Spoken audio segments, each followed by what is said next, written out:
em algumas coisas, e eu pensei seriamente sobre as crianças. Porque nós, irmãos, os meia vida para frente, já foi. Agora, os jovens, eles são os que hoje vão ajudar os mais velhos a preparar as crianças para um tempo, né, que não está longe, um tempo muito difícil para elas.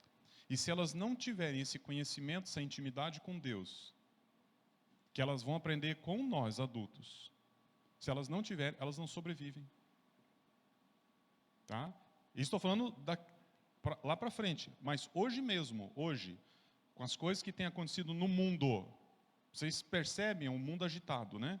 Isso não é de agora, mas cada vez agita mais. Quem está resolvido com Deus, passa. Quem não se resolve com Deus, sofre, sofre, sofre. E alguns não vão até o fim, infelizmente. Então eu concordo plenamente com a palavra da Rai. Vão sobreviver aqueles que um dia, mesmo sem ter uma Bíblia na mão, sem poder se reunir, sem poder publicar fé, sem poder manifestar sua crença em Deus, mas vão estar alicerçados com Cristo. Lá no cantinho da sua alma, vão estar alicerçados com Cristo. Então aproveite o tempo que Deus nos dá. O tempo de salvação é hoje. Não é só a salvação dos seus pecados, é a salvação de você mesmo. Salve-se de você mesmo. Salve-se de você mesmo, de todas as suas crenças, daquelas bobagens, daquelas ideias malucas, daquelas cretinices, aqueles absurdos que te prendem. Que nós estamos tratando aqui de maturidade, é maturidade em todos os aspectos. Então, Deus está nos dando hoje, conforme diz Hebreus, hoje é o dia da salvação. E salve-se de você mesmo, para que você não fique tão, como a gente tem visto ali, tão preso nas barreiras mentais, naquelas travas mentais, naquelas fortalezas mentais que não consiga dar um passo na direção de Deus e depois não vai conseguir ficar em pé. As crianças podem sair porque elas vão voltar daqui a pouquinho, ou já saíram? Já foram, né? Oh, beleza. Fica de costas, não vê nada, né? Vamos lá. E semana que vem tem mais, os próximos domingos tem testemunho. Tem gente que vai para Zoropa, vai morar lá, porque Deus assim concordou, né? Então, vai falar para a gente. Depois o César vai falar o que Deus falou no coração dele. Deus falou no coração dele esses dias: para de comer picanha. Vai falar também, porque andou tendo uns piripaque aí, eu acho que é culpa da picanha. Então vamos lá. 3 tipos de fortaleza é o que nós temos visto nesses dias. Não vou falar mais sobre isso. Quem perdeu, perdeu. Mas a ênfase é assim: não é só fortalezas culturais, quando nós falamos delas e nos remetemos às coisas mundanas, que nós classificamos como mundanos. Ah, pastor, está falando de fortalezas mentais, falando daquelas coisas aqui da terra, dos pecados, dos vícios,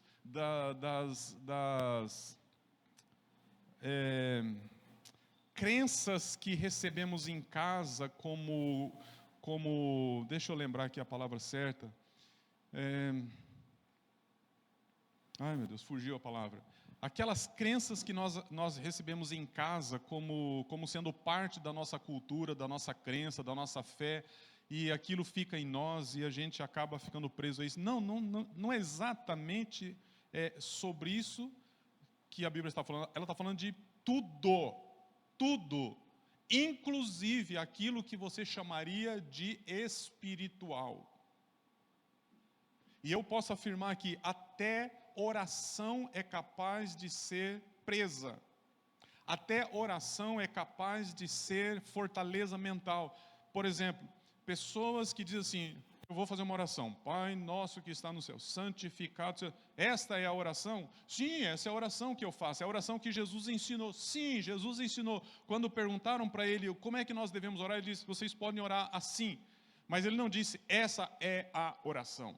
Esta é a base da fala do homem com Deus, mas não é a oração. Então, uma pessoa que fica presa numa oração em que ela só sabe orar aquilo para Deus, isso é uma fortaleza.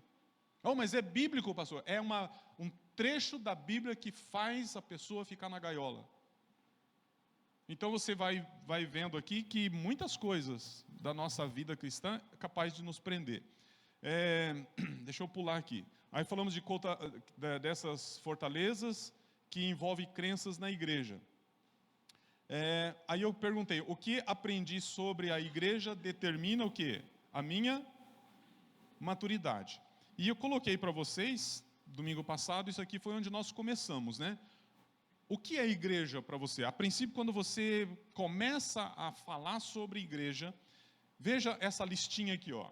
É um prédio, é um lugar para receber bênçãos, é um lugar de reunião de crentes, onde você troca o seu dízimo por favor de Deus, onde você encontra Deus, é a religião dos seus pais, um lugar de depuração, é um lugar onde você assiste cultos, é um espaço sagrado, essa é a definição que você dá, um lugar para acertar a vida com Deus, é onde você se sente bem, é um lugar para a salvação de pessoas, lugar de adoração, é um lugar onde você diz assim, é dispensável, não preciso, porque é um lugar de hipócritas. Tudo relacionado à igreja. E eu afirmei semana passada, se você acredita piamente nisso aqui, você está preso. Se você acredita piamente nessas coisas, você está numa gaiola mental. Porque aparentemente tudo isso aqui é certo. Por que que nós diríamos que tudo isso aqui é certo, aparentemente? Porque assim nós cremos. Ou não? O que é igreja? Quando eu era criança, a mãe dizia assim, vamos para a igreja? O que eu pensava? É um prédio. Acho que quase todos aqui. É um prédio, vamos para a igreja. Não é vamos à igreja nem ao culto. Vamos para a igreja. Um prédio. Na minha cabeça, um prédio. E eu chegava antes. Eu morava com a avó, e a avó não ia mais, ela não conseguia ir. Então eu ia, escola dominical, 10 horas, a igreja tinha em cima um alto-falante, que lá dentro ligava, jogava o som no alto-falante, e eu ficava sentado no barranco, que tinha na frente da igreja, esperando o culto, esperando a igreja abrir. Ah, pastor, mas o que tem de mais aí? Tudo isso juntando forma uma crença. Quando a igreja abre, é um lugar, para mim, é um lugar onde Deus está.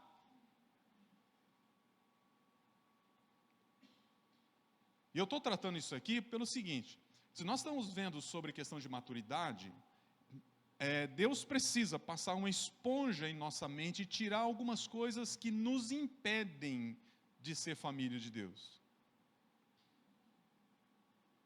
Então veja, um prédio para cultos, é um prédio para cultos, é um lugar para receber bênçãos, sim, é um lugar para receber bênçãos, é o único lugar onde se recebe bênçãos? A propósito, você vem aqui para receber bênção ou você vem aqui para distribuir bênçãos? Ainda vou adiantar mais, nem precisa distribuir bênção aqui, porque todos aqui são abençoados. Entenderam? Nem precisa distribuir bênçãos aqui, porque todos aqui são abençoados. Como eu sei disso? A Bíblia diz. A Bíblia diz que em Cristo nós somos abençoados. Que em Cristo nós temos todos os tipos de bênçãos espirituais. Lá em Efésios capítulo 1. A pessoa de Cristo é bênção. A pessoa de Cristo é bênção. Então veja, na vida, no relacionamento, na intimidade com Ele, você já está dentro da bênção. Então se há uma ideia satânica colocada para os cristãos ao longo do tempo, é assim, você só pode ser abençoado por Deus se, aí vem a listinha, se, Se. E um deles é se você estiver no culto. Se você estiver na igreja. Se você, e não é, pastor, mas eu posso afirmar que uma pessoa que não está vivendo com Deus, ela não está sendo abençoada. Ela não está usufruindo das bênçãos. E quando não se usufrui das bênçãos, ela é vazia e ao longo do tempo a maldição ocupa lugar na vida dela. Então vamos entender bem isso. Todos são abençoados em Cristo. Recebi Jesus como meu Salvador, identifiquei-me com Ele, falei para Ele que eu seria servo dEle, falei para Ele que eu seria discípulo dEle, me batizei no nome do Pai, do Filho e do Espírito Santo, estou na igreja, estou no corpo de Cristo, Ele é o cabeça da igreja, então você é abençoado, mas eu não vivo as bênçãos, pastor, eu não sei, eu não conheço, então você não está vivendo a riqueza de Cristo. E depois de muito tempo sem viver a riqueza da bênção de Cristo, maldições ocupam o lugar. Por quê? Porque tudo isso tem um lugar na nossa vida, que é o nosso coração. E quando o nosso coração não tem o rei sentado, o rei abençoador, o rei que é aquele que flui na nossa vida, se ele não está lá, alguém vai estar. O dono das maldições. E ele vai estar fazendo questão que você viva maldições. Mas como assim? Quando a gente recebe Jesus como Salvador, nós não estamos livres das maldições? Olha para mim. Sim, todos estão livres das maldições. Todos estão livres das maldições de Satanás. Toda pessoa em Cristo está livre da maldição de Satanás. Porque não é possível na vida de um cristão ter uma fonte que jorra água doce e água amarga. Não é possível onde habita trevas habitar luz e onde habita luz, habita trevas. Então não tem. A questão é que depois de tempo, se afastando do Deus abençoador, do Deus das bênçãos, o nosso coração se enche de trevas.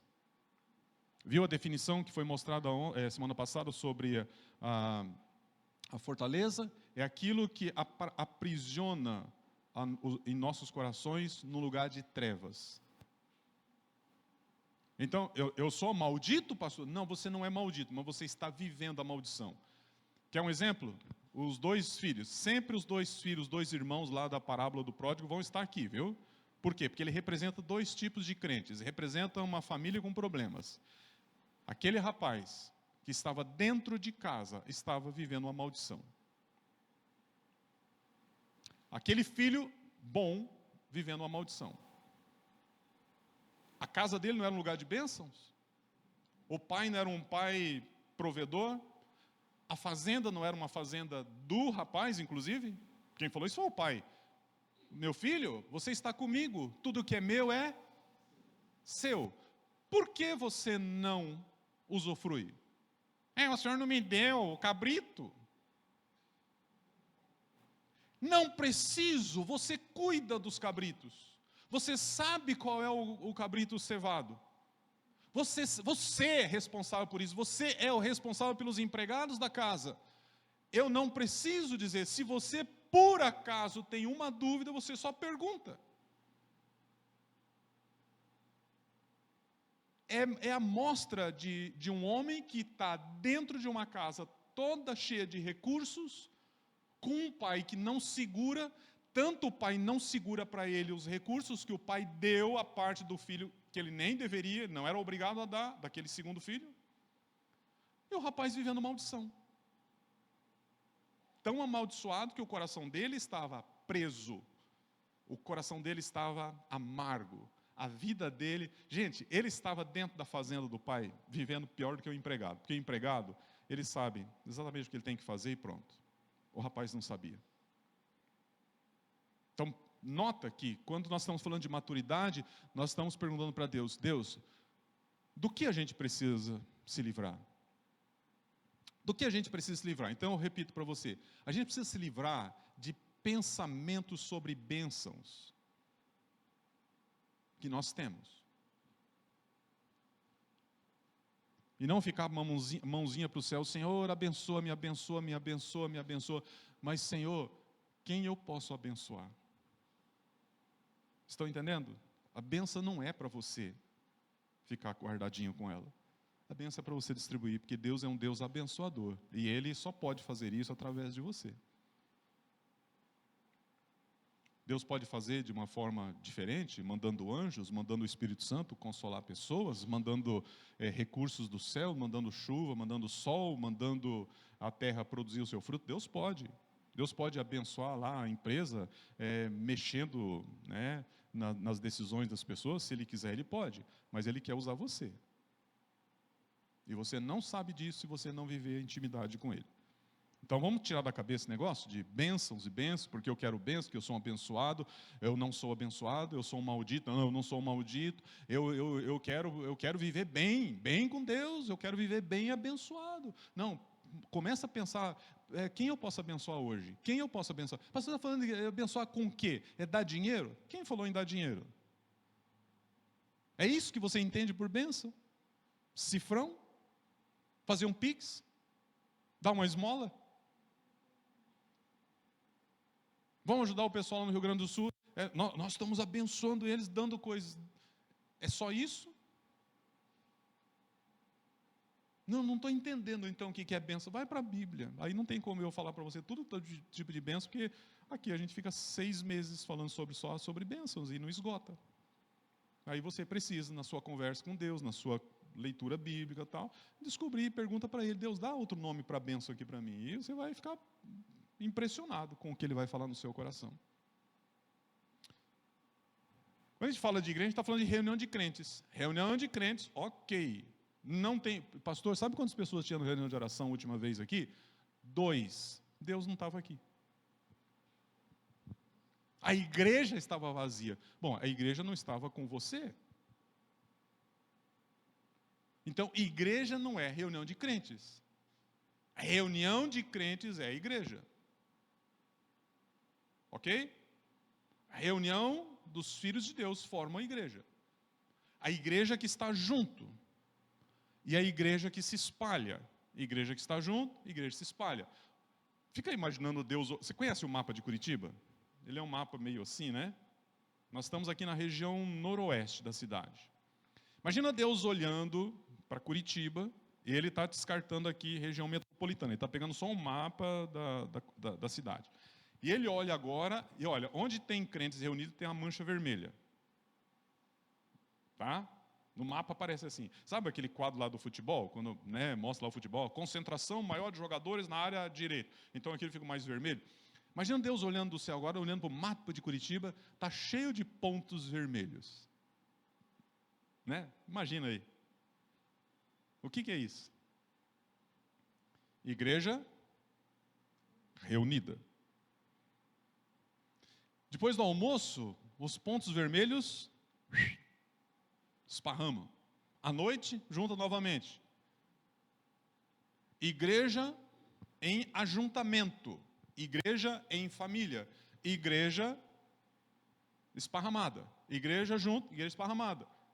Luz junto, luz esparramada. Sal no saleiro, sal fora do saleiro. A igreja não é a reunião de crentes. Agora, a reunião de crentes é a igreja ajuntada. A igreja em ajuntamento. Mas depois que sai, que esparrama, continua sendo igreja, a igreja fazendo o seu papel. Não esperando o próximo domingo para fazer o seu papel. Então veja lá, para mim a igreja não é reunião de crentes. Ah, e essa maldição aqui, ó, isso aqui. Pastor, diz uma maldição. Se você comprou a ideia do diabo de que você vai fazer barganha com Deus, sim, é maldição. Você não sabe quantas pessoas têm problemas com isso. Você não imagina quantas pessoas, quando fala de bênção, ela pensa em dinheiro. Quando fala de dízimo, ela pensa em bênção. Quando fala de dízimo e bênção e igreja, ela pensa em Deus. Quando ela pensa em saúde e prosperidade, ela pensa em dízimo. Quando ela pensa em fazer alguma coisa, ela pensa em dízimo. Quando ela pensa que não está dando certo na vida dela, ela pergunta, será que eu estou dando dízimo?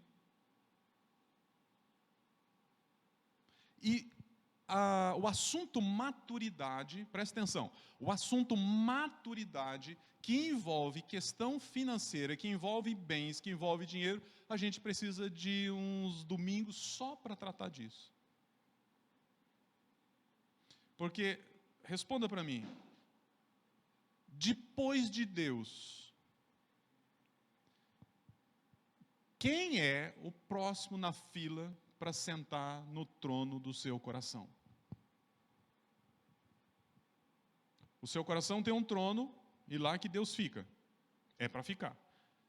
Mas tem uma fila aqui de entes querendo sentar no trono. Depois de Deus, quem é o próximo?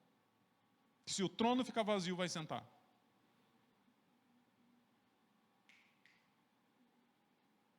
O amor. O amor ao dinheiro. O dinheiro em si, nenhum problema. Teve época na história da humanidade que nem tinha dinheiro. O amor ao dinheiro. O amor a Deus, que deveria estar ali, não. O amor ao dinheiro, sim. Agora você entendeu por que muita gente confunde igreja com lugar de barganha. Não posso ir ao culto, deixa eu depositar o dízimo. Não posso, meu Deus, esse mês eu não dei o dízimo. A pessoa está falando contra o dízimo? De jeito nenhum, meus irmãos. Para você ter uma ideia de que não é, que o dízimo, na Bíblia, ele é só o começo. É só o começo. Por isso que eu disse que precisa de mais domingos, não vai dar para falar isso agora. Mas prometo que eu volto. E por que eu vou prometer? Gente, eu prometo. Como é que faz? Tem que pôr a mão na Bíblia? Eu prometo que eu vou tratar esse assunto bem a sério. Por quê? Porque se há uma falha da nossa igreja que precisa ser tratada meio com urgência, é isso. Tá? É esse assunto, não é o dízimo em si, é o assunto. Porque, bom, deixa eu falar. Depois eu trato, prometo. Lugar onde encontro Deus. Perguntaram para Jesus assim, olha, os nossos pais falaram que o lugar, isso lá em João capítulo 4, uma mulher, os nossos pais falaram que o lugar para a gente adorar é em Jerusalém, no templo de Jerusalém, construído naqueles dias por Herodes. E o outro diz, meus pais falaram que é aqui, ó, no lado de cá, aqui no outro monte, aqui em Samaria. O que Jesus respondeu? Qual foi a resposta? Os mais velhos aqui que conhecem Bíblia, lembra da resposta de Jesus? Vamos simplificar, nem aqui nem ali. Nem aqui nem ali. Nem aqui nem lá. Se não é não aqui, não é lá, não é aqui, não é ali, não é lá e nem cá, é onde? Vocês sabem a resposta. Porque não é o lugar. O papai procura adoradores. O papai procura adoradores. Se o papai está procurando adoradores, é porque tem poucos. O pai procura adoradores que o adorem e o espírito não precisa de lugar físico. O pai procura adoradores que adoram em espírito e em religião, em verdade.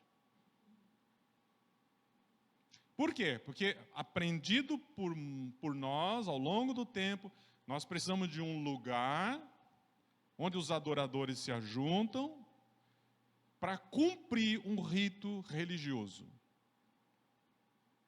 Saiu dali, não tem problema o que faz. Saiu dali, não tem problema o que é. Saiu dali, não tem problema como se vive. E Jesus está dizendo, o Pai procura adoradores que o adoram em espírito e em verdade. Porque vão ter dias em que não haverá lugar físico para adoração. Presta atenção nisso, meus irmãos. Conhece a maior igreja? Eu vou ter que parar aqui por causa do tempo. Conhece a maior igreja do mundo? A pergunta é capciosa. Onde é que ela está? Respondam. Não tem problema que erra. A gente aprende junto. Aqui onde? No mundo. Todos os cristãos do mundo. Vou fazer a pergunta de novo. Onde é que está a maior igreja do mundo? Clandestinamente. Entre aspas. Onde é que está a maior igreja do mundo?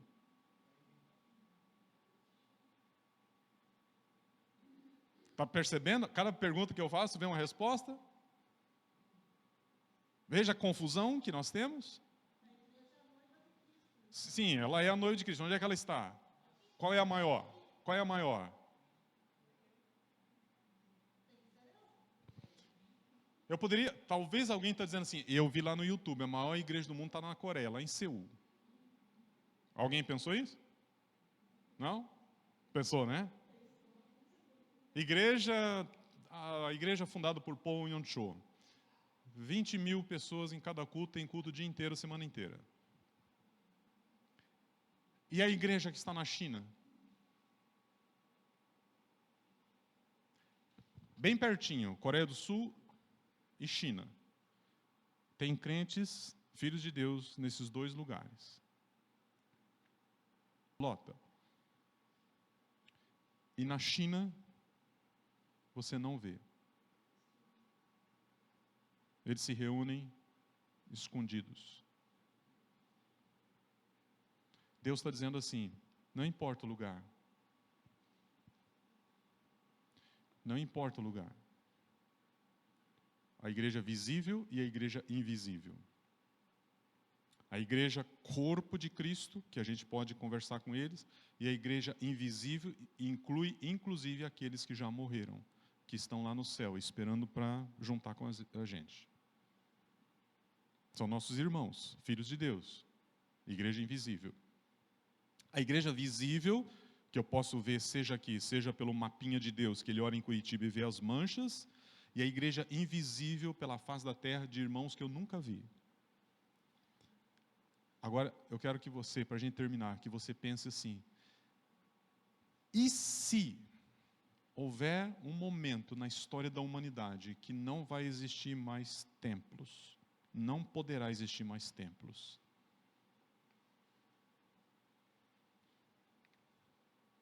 Como é que fica? Pergunte para os irmãos lá em Porto Alegre, como é que estão sendo os cultos hoje? Na cidade de Canoas, Pelotas, Vale do Taquari. Pergunta para eles como é que está sendo o culto deles nesse domingo de manhã.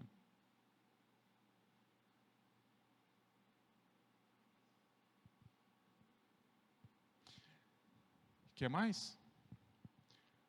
Faixa de Gaza. Lá só tem terrorista. Quem falou isso para você? Temos irmãos nossos lá, poucos, mas temos. Como é que está sendo o culto lá na faixa de Gaza? Ontem, né, que eles celebram no sábado. Na Ucrânia, um país cheio de crentes. Como é que eles estão celebrando os cultos hoje?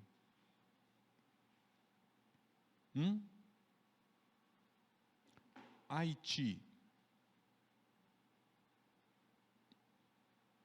O verão lá no Haiti hoje, dia lindo. Como é que estão sendo os cultos?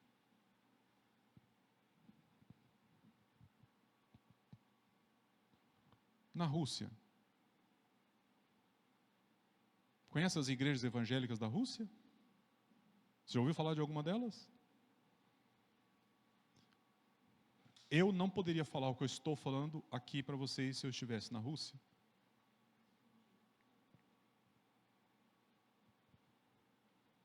Então não é o lugar. Isso aqui, ó, local onde encontro Deus, não é aqui. agora eu posso afirmar com toda a convicção. Pode chamar a Evelyn lá, com as crianças. Eu posso dizer para você com toda a convicção. Quando nós estamos juntos, nós usufruímos de privilégios incomparáveis. Meus irmãos, prestem atenção nisso. Privilégios incomparáveis. Quando estamos juntos, usufruímos de privilégios incomparáveis.